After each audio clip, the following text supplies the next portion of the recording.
Mesmo a TV mais top do mercado não vai te entregar um som à altura de uma Soundbar. Por isso eu decidi turbinar o som da minha TV com a Soundbar Encore HT S21. Isso me gerou uma experiência totalmente diferente em músicas, filmes e séries. O som da minha TV ficou irreconhecível, com muita potência e graves fortes. E o melhor, custa pouco e entrega muito. Quando você vê o preço, você vai se surpreender. Link e cupom de desconto aqui no início da descrição.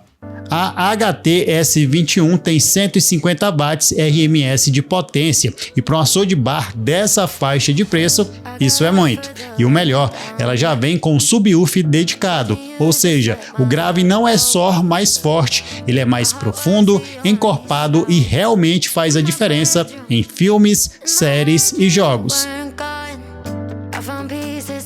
Fica tranquilo, aqui você não vai ter complicações. Tem controle remoto, equalizações pré-definidas, dá para ajustar graves e agudos, selecionar modos, trocar faixa, colocar no mudo, tudo direto do controle remoto.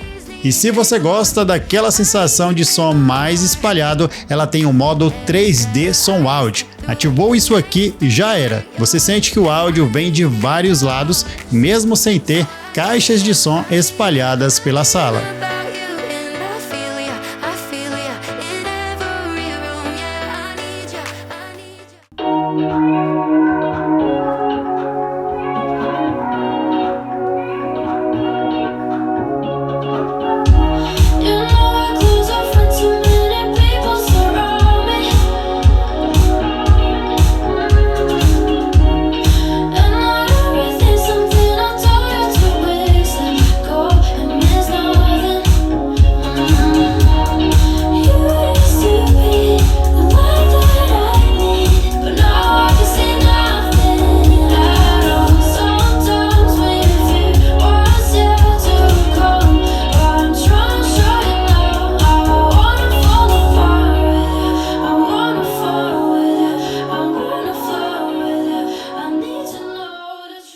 Com certeza, nós temos aqui a Soundbar mais completa do segmento de entrada. E uma das coisas que eu mais gostei é que ela vem com praticamente tudo que você precisa. Cabo P2, cabo RCA, cabo de força, controle remoto, pilhas, parafusos e buchas.